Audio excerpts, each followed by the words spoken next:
오늘은 야곱의 축복이라는 제목으로 말씀을 함께 나누도록 하겠습니다. 창세기가 50장까지 있고 긴 것 같지만 이제는 마지막이 보입니다. 1년 넘어 1년 반 가까이 창세기를 우리가 함께 나눴는데 창세기 말씀은 굉장히 중요합니다. 창세기를 이해하면 우리가 성경의 가장 기본적인 원리와 그 구속사의 틀을 이해할 수 있기 때문에 그렇습니다. 오늘 우리가 창세기 49장 야곱의 그 축복에 대해서 나누겠습니다. 본문이 너무 길어서 우리가 부분적으로만 봤지만 우리 1절과 2절 한번 보겠습니다. 여러분 1절과 2절 49장 1절 2절 같이 읽겠습니다. 야곱이 그 아들들을 불러 이르되 너희는 모이라 너희의 후일에 당할 일을 내가 너희에게 이르리라. 너희는 모여 들으라. 야곱의 아들들아 너희 아비 이스라엘에게 들을지어다. 아멘. 야곱의 자기 아들들을 향한 그 내용은 세 가지 부분을 담고 있습니다. 단순하게 내용뿐만이 아니라 야곱은 아들들에게 지금 유언을 하며 유언의 형태를 빌어서 축복하고 또 예언하는 것입니다. 그래서 이 세 가지가 같이 버무려져 있죠. 축복도 되고 유언도 되고 그 다음에 뭐가 됩니까? 예언도 됩니다. 삶을 살아갈 그 지표가 됩니다. 여러분 잘 아시는 것처럼 야곱에게는 12명의 아들이 있습니다. 그런데 그 아들을 야곱이 축복을 할 때 28절에서 말씀하는 것처럼 어떻게 축복을 하였다고요? 각인의 분량대로 축복하였더라. 이렇게 표현을 합니다. 이게 원문에서 보면 각 사람이 축복을 각 사람에게 필요한 축복만큼 축복하였더라 이렇게 되어 있습니다. 그런데 우리가 한글 성경에는 굉장히 센스 있게 번역이 되었죠. 분량대로 분수대로 분량대로 이건 굉장히 중요한 개념입니다.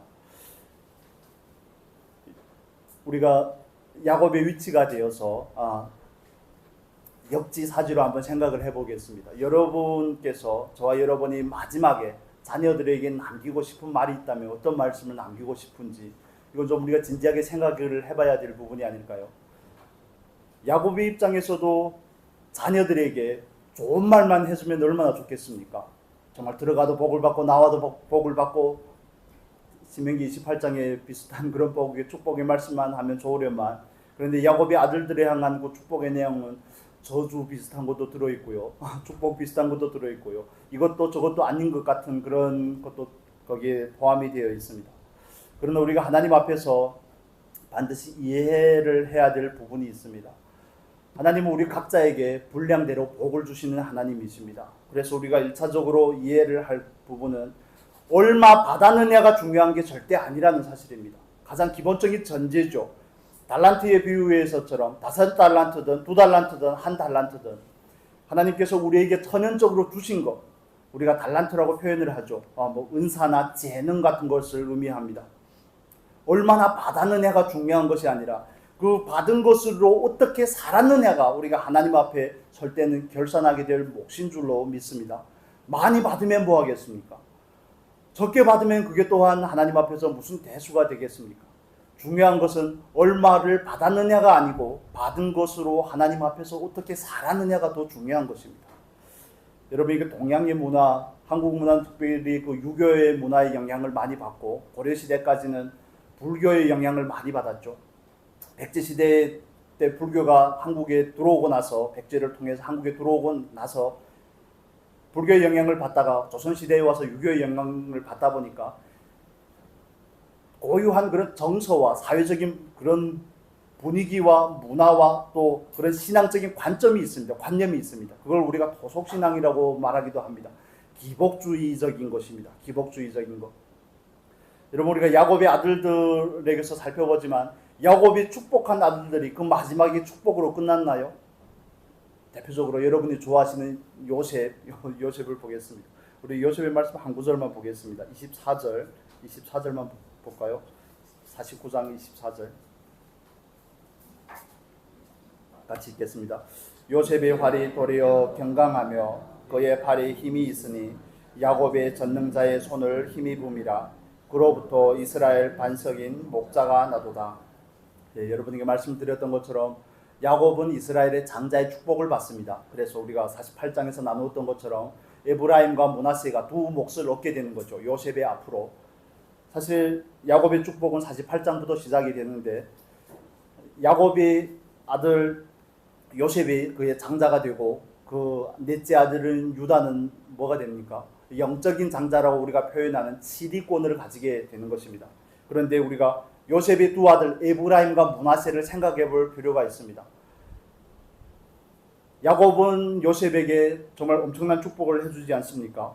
너는 담장너머로 뻗은 나무, 우리가 뭐 너무 잘 아는 그런 찬양 CCM 찬양도 있고 하지만 야곱이 요셉에게 축복을 해준 대로 그러면 요셉의 후손들이 에브라임과 므낫세가 두 지파가 잘 살았느냐를 우리가 질문을 해볼 때 고개가 좀 갸우뚱해지는 모습을 볼 수가 있습니다.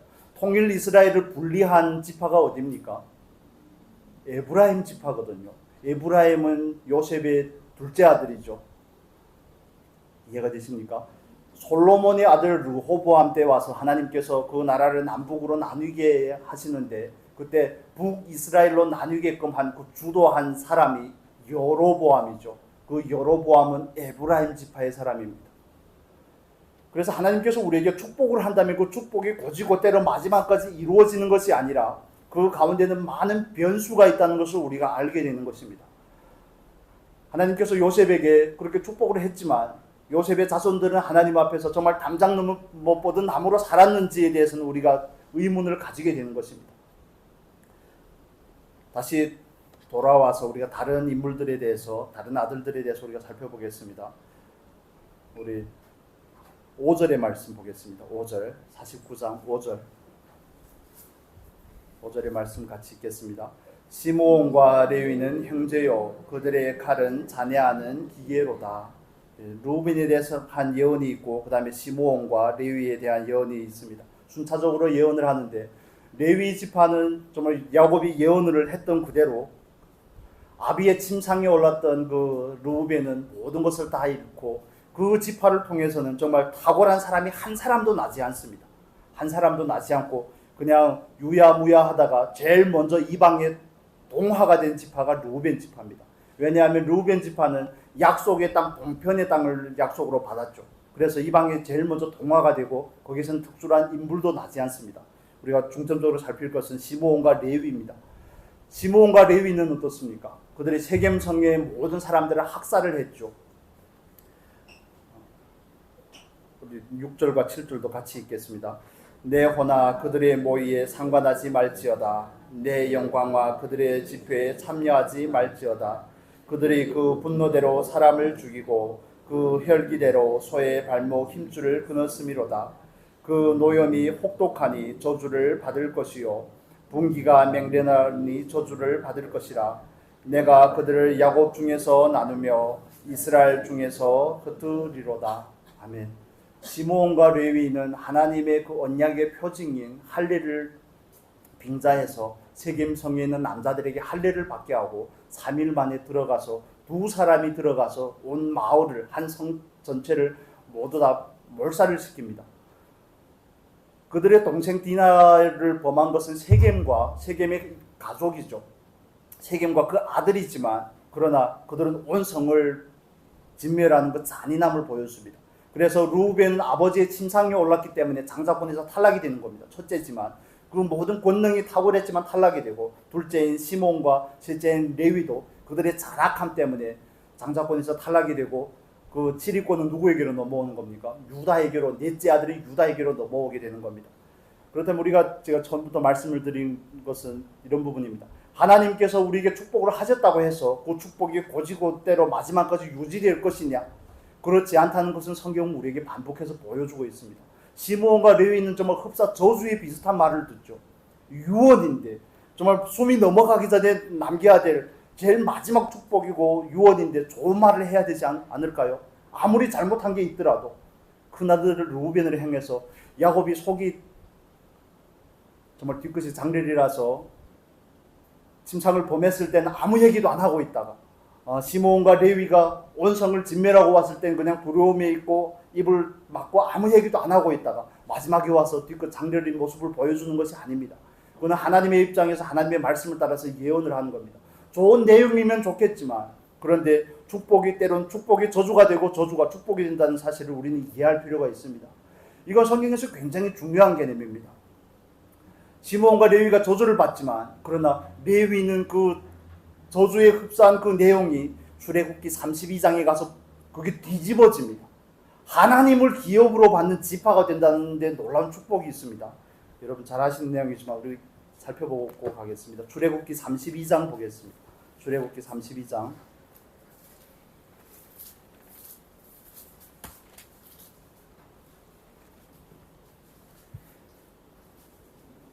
출애굽기 32장 25절에서 26절 같이 읽겠습니다. 구약성경 132페이지 출애굽기 32장 25절 26절 같이 읽습니다. 모세가 본즉 백성이 방자하니 이는 아론이 그들로 방자하게 하여 원수에게 조롱거리가 되게 하였습니다. 이에 모세가 진문에서 서서 가로되 누구든지 여호와의 편에 있는 자는 내게로 나오라 하매 레위 자손이 다 모여 그에게로 나오는지라. 우리 28절 읽을까요? 27절 28절까지 읽겠습니다. 모세가 그들에게 이르되 이스라엘의 하나님 여호와께서 이같이 말씀하시기를 너희는 각각 허리에 칼을 차고 진 이 문에서 저 문까지 왕래하며 각 사람이 그 형제를 각 사람이 그 친구를 각 사람이 그 이웃을 도륙하라 하셨느니라. 레위 자손이 모세의 말대로 행하매 이날에 백성 중에 3,000명가량이 죽인 바 된지라. 레위 사람은 누구 편에 선 겁니까? 모세가 하나님의 계명의 말씀을 받으러 시내산으로 올라간 지 40일이 되도록 내려오지 않으니까 그들이 아론에게 와서 우리를 애굽에서 인도하여 낸 신을 만들라. 그래서 금부치를 가져다가 뭘 만듭니까? 송아지, 황금 송아지 우상을 만들죠. 그럴 때 하나님께서 모세로 하여금 내려가게 하고 그럴 때 모세가 하는 내용 말씀입니다. 원수에게 조롱거리가 되게 하였으니 우상 숭배했던 이 백성을 진멸하라는 겁니다. 이들을 치라는 겁니다. 칼로. 칼 쓰는 거 하면 칼솜씨 하면 레위 아니겠습니까? 레위의 후손들이죠. 그런데 그 레위의 후손들은 어디에 선 겁니까? 하나님의 편에 서 있는 자는 나에게로 나오라. 12지파입니다, 여러분. 12지파지만 오직 레위 지파만 하나님의 말씀의 편에 선 겁니다. 그들은 야곱에게, 그의 선조인 레위는 야곱에게 흡사 저주에 가까운 예언의 말씀을 받지만, 그런 축복을 받지만 그의 자손 때 와서 어떻게 된 겁니까? 400년이 지나고 나서는 그게 완전히 뒤집어진 거 아닙니까? 여러분 이해하시겠습니까? 요셉의 후손인 에브라임은 정말 담장 너머로 뻗은 가지처럼 그들에게서 목자가 그들과 함께하는 그런 축복을 받았지만 그게 정말 축복이 되었는지 우리는 방금 살펴보았습니다. 정말 통일 이스라엘을 나눈 것이 에브라임 지파를 필두로 하는 북쪽에는 10지파죠. 그와 반대로 레위 지파는 정말 그런 저주에 합당 비슷한 말을 들었지만 반전이 있다는 겁니다. 그 반전의 키가 어디에 있습니까? 누가 하나님의 편에 서는가가 반전의 키가 거기에 있는 겁니다. 누가 하나님의 편에 서는가? 여러분 우리는 막연한 그런 기복주의 사상에 젖어 있습니다. 우리 부모님이 장로님이고 우리 부모님이 장로님이고 권사님이고 우리 부모가 목회자고 우리는 3대째 목회자 집안이고 그딴 거 하지 마십시오. 그거는 정말 성경과 위배되는 개념입니다. 그래서 어쩌라고요? 오랫동안 대대로 신앙을 물려봤던 유럽의 교회들을 보십시오. 한국에 제일 먼저 선교사를 파송했던 토마스 선교사를 파송했던 그 유럽의 영국의 교회들을 보십시오. 몰락해 가고 있습니다. 유럽 교회들은 몰락해 가고 정말 애들이 태어나면 영세라고 그러죠. 그러니까 가톨릭 개념은 영세라고 그러고 우리의 개념은 유아세례인데 유아세례를 받고 자기가 어른이 되면 나는 이 신앙을 버리겠다고 포기하는 젊은이들이 정말 날마다 늘어나고 있습니다. 그들의 교회는 해마다 문을 닫는 교회가 비일비재하게 늘어나고 있습니다. 그 수를 알아볼 수 없을 정도로 말씀의 권위가 그만큼 떨어졌기 때문에 거기에 교회가 무너지는 것입니다. 그들은 한때 축복받은 곳이 아니겠습니까? 전 세계 선교사를 파송하고 정말 그들로 인해서 복음이 전 세계에 전파되는데 쓰임을 받았지만 그러나 그 자손들은 어떻습니까? 여러분 우리가 누구에게 축복의 말을 듣느냐, 우리가 어떤 공동체에 속했느냐, 우리 집에 대대로 예수를 믿었는지 안 믿었는지, 우리가 대대로 우상 숭배를 했는지 이런 게 중요한 것이 아닙니다. 나는 모태신앙인지 모태신앙이든 갑자기 믿었던 그게 뭔 상관이 있습니까? 중요한 키가 어디에 있습니까? 여호와의 편에 서면 거기엔 복이 있고 여호와의 편에 서지 않으면 거기엔 저주가 있는 것입니다. 저와 여러분은 하나님 앞에서 말씀으로 살기로 부름을 받은 줄로 믿습니다. 우리는 하나님의 편에 서기 위해서 부름을 받았습니다.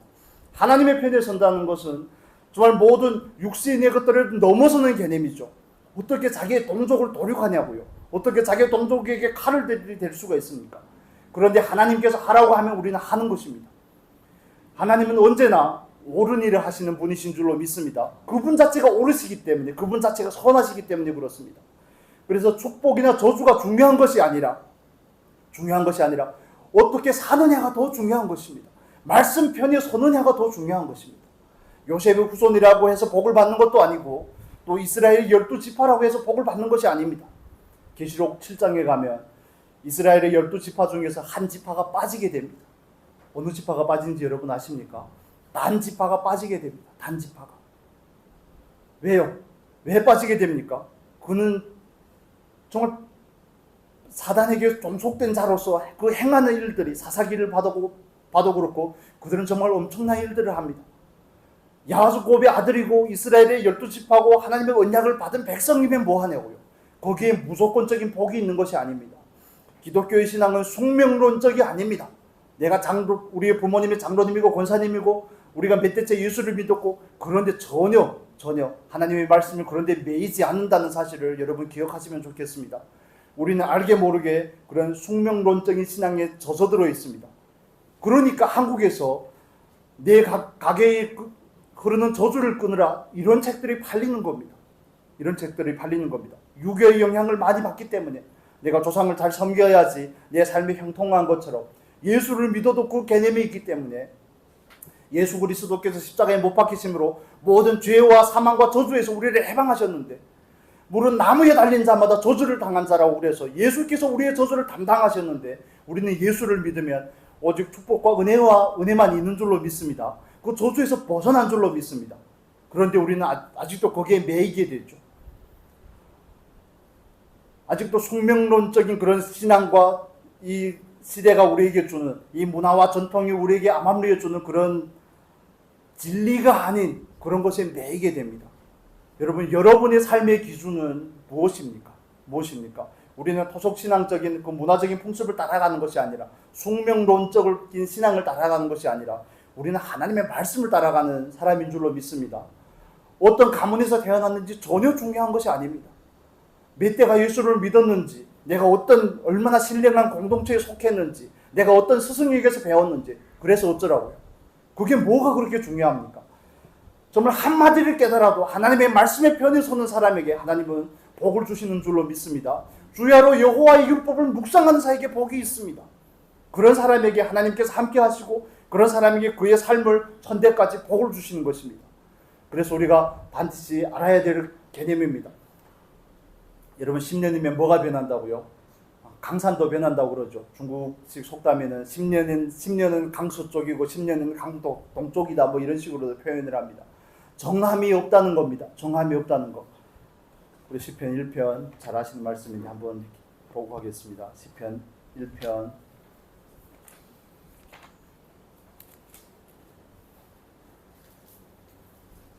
1절에서 3절 같이 읽겠습니다.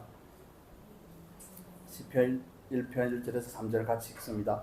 복 있는 사람은 낙인의 꾀를 좇지 아니하며 죄인의 길에 서지 아니하며 오만한 자의 자리에 앉지 아니하고 오직 여호와의 율법을 즐거워하여 그 율법을 주야로 묵상하는 자로다. 저는 시냇가에 심은 나무가 시절을 쫓아 과실을 맺으며 그 잎사귀가 마르지 아니함 같으니 그 행사가 다 형통하리로다. 아멘. 우리가 이 말씀을 그냥 윤리적으로 받아들여서 그냥 실용적으로 이해를 해서 형통하고 싶으시면 하나님의 말씀을 묵상하기를 바랍니다. 정말 형통한 삶을 사시기를 원한다면 하나님의 편에 서시기를 바랍니다. 정말 우리의 조상 대대로 우상 숭배를 해왔지만 하나님 앞에서 내 삶이 형통하기를 원한다면 말씀 편에 서는 은혜가 있기를 바랍니다. 그게 레위 지파가 우리에게 보여주는 삶입니다. 그게 하나님 앞에 정말 축복을 받았지만 그 뒤에 가서는 엄청난 반전이 있는 야곱의 장자인 요셉의 후손들이 우리에게 보여주는 삶입니다. 여러분, 우리는 그런 하나님께서 우리에게 주신 그런 조건들에 매이면 안 됩니다. 조건들이 매이는 것이 아니라 중요한 것은 저와 여러분이 하나님 앞에 어떤 태도를 가지고 있느냐, 어느 편에 서느냐가 훨씬 더 중요하다는 것입니다. 제가 친구 얘기를 안 하려고 그랬는데 제 친구 중에 그때는 제가 예수를 믿지 않을 때인데 20대 초반에 결혼을 한 친구가 있었습니다. 그 부모님이 좀 소위 중국에서 좀 직분도 높고 그래서 많은 사람들도 알고 있고 해서 그래서 제 친구가 그 가족들의 신앙이 없음에도 불구하고 그 친구 아빠가 목사님, 한국에서 목사님들 그때 선교 들어오신 목사님들이 많이 계셨는데 그 목사님을 알게 되고 친분이 있어서 결혼식을 할 때 주례를 목사님이 했습니다. 중국에는 정말 흔치 않은 경우거든요. 한국에서는 그게 너무 일상이 되었지만 정말 중국에서는 흔치 않은 경우입니다. 그래서 전통식으로 한번 하고 또 서양식이라고 그러죠. 보통 서양식이라고 표현을 하는데 목사님이 주례를 서서 결혼을 했습니다. 그러면 목사님이 축복을 하고 목사님이 주례를 섰으면 행복하게 잘 살았을까요? 질문입니다. 행복하게 잘 살았을까요? 여러분, 그런데 매이면 안 됩니다. 누가 주례를 섰느냐보다 더 중요한 것은 부부가 말씀을 따라서 사는 삶이 더 중요하다는 것입니다. 이건 히스기야가 하나님 앞에 복을 받은 사람이라고 해서 그 아들 므낫세가 복을 받는 건 아니더라는 것입니다. 열왕기가 우리에게 보여주는 삶이 그겁니다. 사울이 정말 하나님 앞에서 말씀에 불순종하는 사울이지만 그 아들을 누굽니까? 요나단은 다르더라는 것입니다. 다윗이 하나님 앞에 정말 하나님의 마음에 합한 사람으로 살지만 그 아들 압살롬은 정말 개차반도 그런 압살롬 같은 사람이 없죠. 압살을 당해도 마땅할 놈이라고 그래서 압살롬이라고 그럽니다. 압살 당해도 마땅할 놈입니다. 정말. 그런 압살롬과 같이 백조대낮에 자기 아비의 호궁들을 범하고 정말 있을 수 없는 천륜을 범하는 그런 사건들이 벌어지는데 부모가 누구인가? 그건 우리에게 하나님께서 기회를 더 준 겁니다. 부모님이 몇 대 대대로 내려오면서 예수를 믿었다면 우리에게는 예수를, 복음에 대해서, 신앙에 대해서 더 알 수 있는 기회가 더 부여된 것이지 그것 자체가 복이 아니라는 겁니다. 5달란트를 받은 것 자체가 복이 아닙니다. 그걸 가지고 뭘 하느냐를 봐야 되는 겁니다. 은혜의 목적을 살펴야 되는 것이 저와 여러분이 해야 될 일입니다. 정말 아브라함이 또 그 아들 이삭이 또 그 아들 야곱이 자기 아들들을 아무리 거하게 축복을 했다고 해도 그게 그대로 되냐 그겁니다. 그대로 되냐고요. 하나님의 말씀, 언약의 말씀이라는 것을 늘 전제로 하고 있다는 것을 이해를 하셔야 됩니다. 그래서 하나님의 약속이죠. 하나님의 약속, 하나님의 축복, 하나님의 예언은 늘 하나님의 말씀이 거기에 키가 되는 것입니다. 우리 레위기의 말씀, 우리 에스겔서의 말씀을 보겠습니다. 에스겔서 38장 보겠습니다. 에스겔서 18장입니다. 죄송합니다. 에스겔서 18장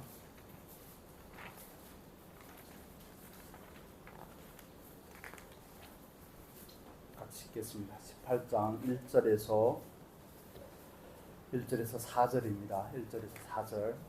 구약 성경 1174페이지 좌우에 있습니다. 에스겔서 18장 1절에서 4절 같이 읽겠습니다. 여호와의 말씀이 또 내게 임하여 가라사대 너희가 이스라엘 땅에 대한 속담에 이르기를 아비가 신포도를 먹었으므로 아들의 이가 시다 하고 어쩌미뇨 나 주 여호와가 말하노라 내가 나의 삶을 두고 맹세하노니 너희가 이스라엘 가운데서 다시는 이 속담을 쓰지 못하게 되리라. 모든 영혼이 다 내게 속한지라 아비의 영혼이 내게 속함같이 아들의 영혼도 내게 속하였나니 범죄하는 그 영혼이 죽으리라. 아멘. 이 말씀은 하나님의 계시는 점진적이죠. 우리가 출애굽기 20장 넷째 계명에 대한 말씀을 보면 정말 하나님을 섬기는 자들에게 하나님께서 천대까지 복을 베푸신다고 그러고 또 우상 숭배하는 그 가족들은 3, 4대까지 저주한다는 표현이 있습니다. 물론 그걸 우리가 문학적인 기법으로 이해하는 경우도 있지만 그러나 우리가 그 하나님의 말씀의 약속이라는 걸 전제하면서 볼 때 이 말씀은 그 말씀을 뒤집는 것입니다. 그래서 하나님의 축복과 저주는 대대로 대물림되는 것이 아니라는 사실을 성경은 우리에게 보여주고 있습니다. 여러분의 자손이 여러분을 통해서 정말 복을 받기를 원하시면 그 자손들이 하나님의 말씀 편에 설 수 있는 여러분이 될 수 있기를 바랍니다. 그 사람들이, 그 자녀들이, 후손들이 하나님의 말씀의 편에 설 수 있도록 그들을 양육하는 게, 교육하는 것이 저와 여러분의 책임인 것입니다. 그들에게 이런 말씀 중심적인 신앙을 물려주는 것이 저와 여러분이 해야 될 일입니다. 그래야 하나님께서 그들에게 형통할 삶을 주시기 때문에 그렇습니다. 부모 세대가 하나님을 잘 믿었다고 해서 자손들이 잘 믿는다는 보장이 없습니다. 교회에서도 보면 많은 목회자들이 자손들이 탈선을 합니다. 자녀들이 탈선을 하고 심지어는 신앙을 부인하고 정말 알코올에 마약에 정말 어긋난 길로 가는 경우들이 너무너무 많습니다. 그렇다면 그런 문제를 우리가 어떻게 해석할 수 있습니까? 여러분, 축복이든 저주든 대물림되는 것이 아닙니다. 가장 중요한 길은 저와 여러분이 그들에게 하나님의 말씀 중심적인 가치관을 심어주는 것이 더 중요한 것입니다. 왜냐하면 하나님은 각 영혼을 향하여 공평하신 하나님이시기 때문에 그렇습니다. 여러분 믿으십니까? 제가 말씀을 드리는지 모르겠지만 저희 친할아버지 때에 이르기까지는, 저희 증조할아버지 때까지는 5대째 내려오면서 아들이 한 명밖에 없었다고 합니다. 저희 증조할아버지 때까지는 제가 자칫하면 이 세상을 빛을 못 볼 뻔했는데 5대째 아들 한 명밖에 없었는데 저희 그 할아버지 때에 와서 아들이 4명이 생기고 이런 걸 들었는데, 저희 할아버지는 어릴 때 제가 들은 얘기인데 접신을 한다고 그러죠. 실제로 무당 접신을 신내림을 받는다고 그러지 않습니까? 신내림을 받다가, 신내림을 받는 것도 담력이 있어야 된다고 그러더라고요. 저 배짱이 있어야 되지 암사람이 하는 게 아니라고 그렇게 얘기를 하던데, 그러다가 너무 놀라가지고 그 다음부터는 좀 정신질환을 좀 앓으시고 그랬는데 그 신기가 아직도 남아 있어서 이렇게 보면 척척 맞히고 그랬다고 그런 얘기를 들었습니다. 그래서 남의 산자리, 우리가 풍수질이라고 그러죠. 그런 것들도 봐주고, 그러면 제가 저주를 받아야 됩니까? 이 얘기를 하기 위해서 별 얘기를 하네요. 부모 세대가 어떻게 살았던지 그게 뭔 상관이 있습니까? 전 예수를 믿고 제일 좋았던 게 그런 저주가 없다는 부분이기도 하지만, 제일 안타까웠던 게 저희 할아버지 할머니가 일찍 돌아가셔서 예수를 못 믿었던 게 제일 안타까웠거든요. 그렇습니다. 부모 세대가 우상 숭배를 했다고 해서, 그래 오늘 본문에 말하지 않습니까? 이 말씀에 말하지 않습니까? 아비가 신포도를 먹었는데 어떻게 아들의 입이 쉬냐고요. 연합된 관계가 아닙니다. 개개의 영혼은 하나님 앞에서 공평하십니다. 하나님의 각 영혼을 향하여서, 각 사람들을 향하여서 공평하신 하나님이신 줄로 믿습니다. 우리가 좀 1차원적으로 자녀들이 복을 받고 자녀들이 형통한 삶을 살기를 원한다면 그들의 말씀 앞에 하나님의 편에 서는 사람이 될 수 있도록 양육하고 기도하는 것이 저와 여러분의 책임이고 본분인 줄로 믿습니다. 이걸 우리는 해야 되는 겁니다. 그가 복을 받을 수 있는 사람이 되게끔 하는 것이 저와 여러분이 해야 될 일인 줄로 믿습니다. 우리가 뒤에 가서 말씀을 더 보겠습니다.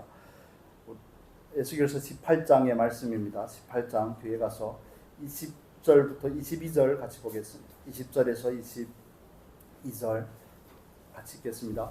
범죄하는 그 영혼은 죽을지라. 아들은 아비의 죄악을 담당치 아니할 것이요 아비는 아들의 죄악을 담당치 아니하리니 의인의 의도 자기에게로 돌아가고 악인의 악도 자기에게로 돌아가리라. 그러나 악인이 만일 그 행한 모든 죄에서 돌이켜 떠나 내 모든 율례를 지키고 법과 의를 행하면 정령 살고 죽지 아니할 것이라. 그 범죄한 것이 하나도 기억함이 되지 아니하리니 그 행한 의로 인하여 살리라. 아멘. 범죄하는 그 영혼이 죽으리라 이렇게 말씀하십니다. 아들은 아비의 죄악을 담당치 아니할 것이요 또 아비는 아들의 죄악을 담당치 아니하리라. 되물림되는 것이 아니라는 것입니다. 각 영혼에 하나님께서 공평하시다는 겁니다. 21절에 하는 말씀이 중요하죠. 그러나 악인이 만일 그 행한 모든 죄에서 돌이켜 떠나 내 모든 윤리를 지키고 법과 의를 행하면 정령 살고 죽지 아니하려니와. 이게 레위의 케이스가 아니겠습니까? 레위의 경우입니다. 레위의 경우. 정말 그들은 그 야곱이 축복했던 대로 정말 저주 비슷한 그 말씀대로 자기의 유업은 받지 못했지만 하나님이 기업이 된 백성이 아닙니까? 정말 칼로 망했지만 칼로 흥한 자가 레위가 아닙니까? 하나님은 그 자손들이 누가 됐든지 하나님 앞에서 그 율례와 그 말씀을 어떻게 지키는지, 그 법과 공의를 행해서 어떤 태도를 취하는지를 하나님이 더 유심하게 살펴보고 있다는 사실을 우리가 염두에 둬야 되는 것입니다. 정말 중요한 개념입니다. 예언도 마찬가지죠. 예언이든 축복이든 이건 그냥 숙명론적인 것이 아니라 얼마든지 뒤집어질 수 있는 것임을 이해를 하셔야 됩니다. 그래서 히브리서도 우리에게 그 말씀을 하는 것입니다. 그 하나님의 약속이 남아있을지라도 믿음으로 하나님의 말씀으로 화합하지 않은 백성은 약속의 땅, 안식의 땅을 얻지 못하였다고 우리에게 말씀을 하는 겁니다. 60만 3,550명이나 되는 남정네들이 애굽에서 나왔지만 들어간 사람은 누굽니까? 2명밖에 없잖아요. 2명밖에. 새 시대를 빼고는 2명밖에 없지 않겠습니까? 모세까지 있네요. 그런 걸 우리가 이해를 하셔야 되는 겁니다. 약속이라고 다 나에게 되는 것, 나의 것이 되는 것이 아닙니다. 축복이라고 해서 무조건 내가 받으리라. 이런 것은 착각입니다. 그런 것은 마귀의 속임수입니다. 왜냐하면 하나님은 공의의 하나님이시기 때문에 그렇습니다. 하나님은 그 말씀대로 약속대로 하시는 그 하나님이시기 때문에 그렇습니다. 그래서 거기 가장 중요한 전제가 뭐라고 말씀을 드렸습니까? 하나님의 편에 서는 것, 하나님의 말씀을 대하는 나의 태도가 더 중요한 것입니다. 여러분, 자녀들을 위해서 기도할 때 정말 내 자녀가 하나님의 말씀을 묵상하는 자녀가 되게 해주십시오. 내 자녀가 하나님의 말씀을 가까이 하는 그런 자녀가 되게 해주십시오. 여러분도 물론 본을 보여야죠. 저도 물론 본을 보여야 돼요. 중고등부하고도 얘기할 때도 방학이니까 우리가 말씀을 꼭 읽어야 된다. 기도를 5번 해야 된다. 말씀을 하루에 2장씩만 읽자. 저희 자녀 애들한테도 이번 방학이 되었으니까 많이는 읽지 말고 잠언을 한 번이라도 읽어야 되지 않겠냐. 한 달 동안 방학인데 하루에 1장씩 읽으면 한 번을 읽으니까 무조건 읽어야 된다. 아침에 깨어나서 핸드폰 보는 거 안 된다. 이런 걸 왜 하냐고요? 왜 합니까? 말씀을 떠나면 망하게 되는 것입니다. 성경이 우리에게 보여주는 것입니다. 여러분이 지금 어떤 직장을 가셨든 삶이 얼마나 형통하든 얼마나 건강하든 진정한 부와 진정한 축복은 그 가진 것 자체에 있는 것이 아닙니다. 그걸 가지고 하나님의 말씀을 얼마나 가까이 하느냐에 있습니다. 하나님은 그 사람이 어떻게 하는가를 살피는 하나님이시기 때문에 그렇습니다. 천원적인 자원을 살피는 하나님이 아니라 받은 걸 가지고 어떻게 하느냐, 말씀 앞에 어떻게 성실하게 살아가느냐를 살피는 하나님이심을 여러분 믿으시기를 바랍니다.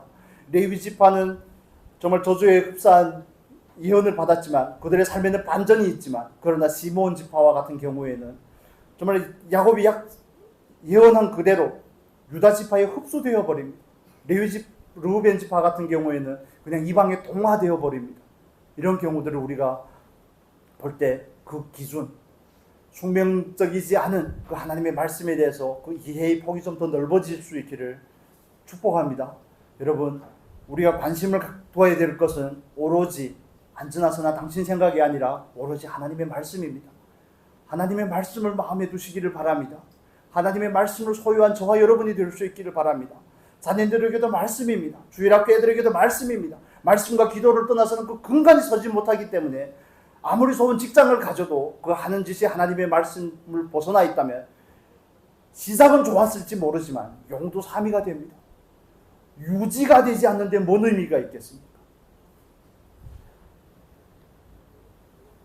정말 우리가 진지하게 이 문제에 대해서 반응할 수 있기를 바랍니다.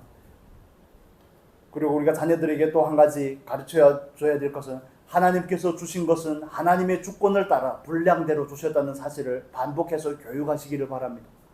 반복해서 자녀들에게 그 말씀을 들려주셔야 됩니다. 그 진리를 들려주셔야 됩니다.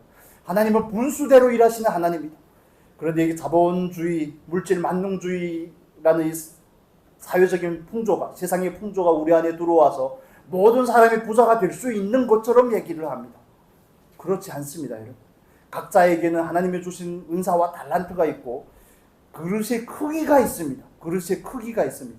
정말 어떤 사람은 물 한 컵에 만족할 수 있는 그런 분량을 가졌고, 또 어떤 사람은 정말 여러분 잘 아시는 것처럼 현이라는 그 가수분 아시죠? 연예인 아시죠?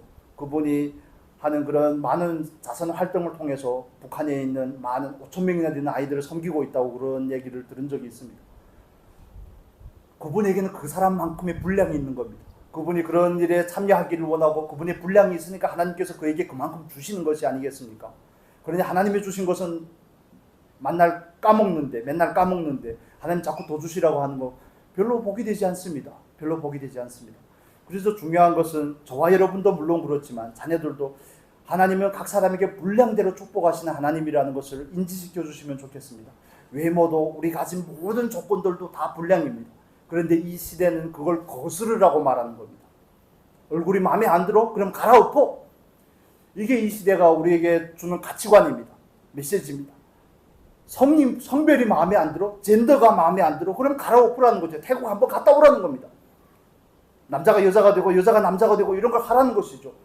정말 마귀의 속임수가 아니겠습니까? 거기에는 가장 기본적인 비교에서부터 시작이 되는 겁니다. 비교는 우리로 하여금 가장 본질적인 것을 잃어버리게 합니다. 하나님께서 우리에게 주신 그런 수단들을 통해서 우리들의 존재를 정리하게끔 하는데 거기에 사단이 속임수가 있습니다. 여러분, 우리가 각자가 받은 것이 다 분량대로 받은 것입니다. 저도 제 분량이고 여러분도 여러분의 분량이 아니겠습니까? 그렇다면 그 분량대로 수용하는 방법을 배우고 수용하고 그 분량대로 하나님 앞에 말씀편에서 성실하게 살아가는 법을 우리가 배우는 것이 저와 여러분의 인생이고 그게 인생에 있어서 참된 축복임을 믿으시기를 바랍니다. 갈아엎는다고 다 되는 게 아니더라고요. 젠더를 바꾼다고 다 되는 게 아닙니다. 그런 게 아닙니다. 그런 그 비교의식, 또 세상이 주는 그런 풍조와 문화에서 우리가 벗어날 수 있는 은혜가 있기를 바랍니다. 그렇다고 아무렇게 꾸미지 말고 아무렇게나 하고 다니라는 얘기가 아닙니다. 머리에도 힘도 주시고 피부도 관리하시고 그렇지만 거기에 초점이 있는 것이 아니라는 것을 말씀을 드리는 겁니다. 거기에 내 삶의 성패를 결정하는 것이 아니라는 것을 말씀을 드리는 겁니다. 그래서 그 비교하는 그것은 하나님께서 우리에게 주신 성경의 개념과는 전혀 위배가 되는 것입니다. 그건 마귀로부터 나온 개념입니다. 여러분, 에덴에는 죄가 있기 전에는 비교가 없었습니다. 그런데 죄가 들어오고 나서부터 비교가 생기게 됩니다. 비교가 생기게 됩니다. 여러분, 그 부분에 있어서 우리가 경계를 가지시기를 바랍니다. 그래서 자녀들에게도 반복적으로 그런 진리를 들려주시기를 바랍니다. 다른 사람하고 비교하지 말고 공부가 다가 아니다. 좋은 직장이 다가 아니다. 정말 한국의 어린아이들도 학업 때문에 점수로 서열을 매기고 점수로 평가하고 점수로 줄을 세우는 그 문화가 아니라 교육 제도죠. 중국도 그렇고 한국도 그렇습니다. 정말 중국 애들은 더 불쌍한 그 많은 애들이 정말 그 인류 대학교에 가려고 비집는데 그 문이 그 틈이 한국보다 훨씬 더 좁습니다. 그런데 평생 거기에다가 정말 한 20살이 되기까지 거기다 올인을 하는데 그러면 마치 사회에서 낙오된 사람이 되는 것 마냥 이런 세상의 풍조가 그렇다고 할지라도 우리는 자녀들에게 그렇게 가르치면 안 됩니다. 공부를 하지 말라는 것이 아니라 그게 전부가 아니라고 말씀해야 되지 않겠습니까? 하나님이 너에게 주신 것은 다르기 때문에 너는 하나님께서 너에게 주신 것대로 말씀 편에 서서 가진 것을 가지고 하나님 앞에서 살아드리는 삶이 되어라고 가르쳐야 되지 않겠습니까? 부자가 되는 것이 목적이 아니라 하나님 앞에서 바르게 사는 것이 목적이라고 정말 비토하는 심정으로 그들을 설득하고 그들에게 진리를 들려줘야 되지 않겠습니까? 줄 세우는 문화는 하나님께서부터 비롯된 것이 아닙니다. 세상 풍조요 마귀로부터 비롯된 것입니다. 거기에는 비교가 만연합니다. 거기에는 정말 우월함에 무시하고 자기가 스스로 비하에 빠지게끔 정말 자기가 가지지 못하였다면, 그래서 한국에서 그런 얘기들이 나오는 겁니다. 금수저, 흙수저 이런 얘기들이 나오는 겁니다. 수저가 중요한 것이 아니라, 수저가 중요한 것이 아니라 하나님 편에 있느냐 없느냐가 더 중요한 것입니다. 저만 흥분하는 것 같네요. 여러분, 정말 그렇습니다. 우리가 하나님 앞에서 신앙의 길을 간다는 것은 정말 하나님께서 우리에게 말씀하신 그 말씀을 따라가는 길이고 이 세상의 풍조를 거스르는 길입니다. 그게 물고기 문양으로 대표되었던 초대교회부터 대표되었던 그리스도인들이 가졌던 신앙의 모습이죠. 물을 거스르는 이 세대를 거스르며 살아가는 것이 저와 여러분을 향한 하나님의 뜻인 줄로 믿습니다. 그렇다면 우리는 이 삶 가운데서 하나님의 축복도 있고 하나님의 예언의 말씀도 있고 정말 때로는 하나님 앞에 잘못해서 또 물려받아서 안 좋은 상황과 환경에서 시작이 되었다 할지라도, 그러나 그것보다 더 중요한 것은 그걸 가지고 하나님 앞에서 어떻게 사는지가 더 중요함을 깊이 깨달으실 수 있기를 바랍니다. 정말 그 깨달음을 가지고 스스로를 가르치고 자녀들을 가르치고 주변의 사람들에게 흘려보낼 수 있는 그런 은혜가 되기를 바랍니다. 야곱과 같이 축복의 통로가 될 수 있기를 바랍니다. 정말 바른 하나님의 말씀을 전해주는 것, 좋은 얘기를 한다고 해서 자녀들이 잘 되는 게 아니라니까요. 정말 그들에게 하나님의 말씀의 그 가치에 설 수 있는 그런 은혜가 있을 수 있도록 정말 애타는 심령으로 그들을 위해서 기도해야 되지 않겠습니까? 말씀 편에 설 수 있도록 많은 것을 물려주려고 하는 것보다 말씀이라는 가치를 물려줄 수 있기를 축복합니다. 정말 집을 물려주고 재산을 물려주고 하는 것보다 말씀이라는 가치를 물려주셔야 되는 겁니다. 하나님을 물려주셔야 되는 겁니다. 하나님을 바라보는 그 신앙을 물려주셔야 되는 겁니다. 그게 없으면 모든 것은 사상 누각에 불과한 것입니다.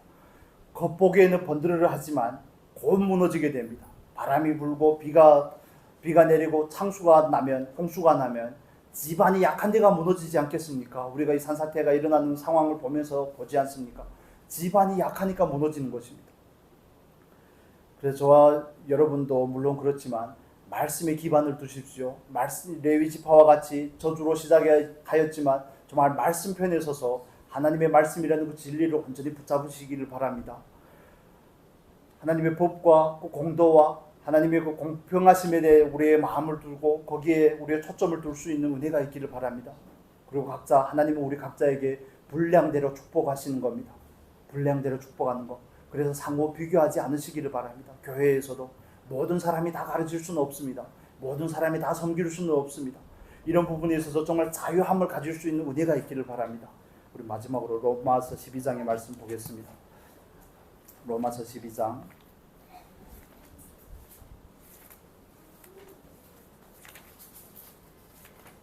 신약 성경 로마서 12장의 말씀 보겠습니다. 12장 4절 3절부터 보겠습니다. 3절에서 8절까지 같이 읽겠습니다. 내게 주신 은혜로 말미암아 너희 중 각 사람에게 말하노니 마땅히 생각할 그 이상의 생각을 품지 말고 오직 하나님께서 각 사람에게 나눠주신 믿음의 분량대로 지혜롭게 생각하라. 우리가 한 몸에 많은 지체를 가졌으나 모든 지체가 같은 직분을 가진 것이 아니니 이와 같이 우리 많은 사람이 그리스도 안에서 한 몸이 되어 서로 지체가 되었느니라. 우리에게 주신 은혜대로 받은 은사가 각각 다르니 혹 예언이면 믿음의 분수대로, 혹 섬기는 일이면 섬기는 일로, 혹 가르치는 자면 가르치는 일로, 혹 권위하는 자면 권위하는 일로, 구제하는 자는 성실함으로, 다스리는 자는 부지런함으로, 긍휼을 베푸는 자는 즐거움으로 할 것이니라. 아멘. 정말 하나님께서 주신 믿음의 분량대로 지혜롭게 생각하시기를 바랍니다. 이걸 우리가 하나님 앞에서 받아야 되는 부분입니다. 여기서 분수대로 하는 이 표현은 두 가지의 의미를 가지고 있습니다. 첫 번째는 다르다는 뜻입니다. 각자가 받은 것이 다르다는 것입니다. 그리고 두 번째 것은 하나님께서 다르게 주셨지만 이 단어가 히브리서에 가면 더 아름다운 것, 탁월하다는 뜻을 가지고 있습니다. 하나님께서 우리에게 다 다른 걸 주셨지만 각자가 가진 것이 다 아름다운 것입니다. 하나님 앞에서 각자가 하나님 앞에서 받은 것이 다 탁월한 것이라는 것을 여러분 믿으시기를 바랍니다. 그래서 그 부분에 있어서 정말 자유함을 가지시기를 바랍니다. 신앙에 있어서 인생에 있어서 자유함을 가지시기를 바랍니다. 자기의 분수와 분량은 한 사람에게는 자유함이 있습니다. 그 자유함은 하나님께서 주셨다는 것을, 하나님의 그 주권에 대한 인정함이 있을 때 우리는 진정한 자유함을 누리게 되는 것입니다. 가르치는 일이 좋은 것 같지만 야고보 사도는 많이 말하지 말라고 그러죠. 많이 선생이 되지 말라고 그럽니다. 때론 저도 가끔 스스로 그런 생각을 해보는데 저 같은 사람이 어떻게 목회자가 되었을까 하는 생각을 하면 은혜라는 말밖에 더 할 말이 없지만 제 과거를 조금 알고 있는 분들은 그런 거밖에 없지만 때론 그런 생각도 합니다. 제가 만약에 그냥 평신도로 살았다면 신앙을 유지할 수 있었을까 하는 그런 생각도 문득문득 듭니다. 그래서 우리는 하나님 앞에서 각자 주신 그 그릇만큼 하나님 앞에서 분수만큼 가진 것을 잘 지키고 가진 것을 가지고 하나님 앞에 가진 것이 아름다움을 볼 수 있기를 바랍니다. 그게 정말 좋은 것입니다. 하나님께서 주신 것이 가장 좋다면서요. 그게 가장 아름다운 것이고 그게 가장 탁월한 것입니다. 다르지만 틀린 게 아닙니다. 그래서 우리가 그런 하나님 앞에서 또 이런 자부심과 긍지를 가지시고 믿음의 분수를 따라서 맡은 달란트에 따라서 하나님 앞에 정말 충성하며 말씀 앞에 서서 말씀의 본을 보여주고 그 정말 귀한 축복을 다른 사람에게도 나눠줄 수 있는 축복의 통로가 될 수 있기를 예수님의 이름으로 축복합니다.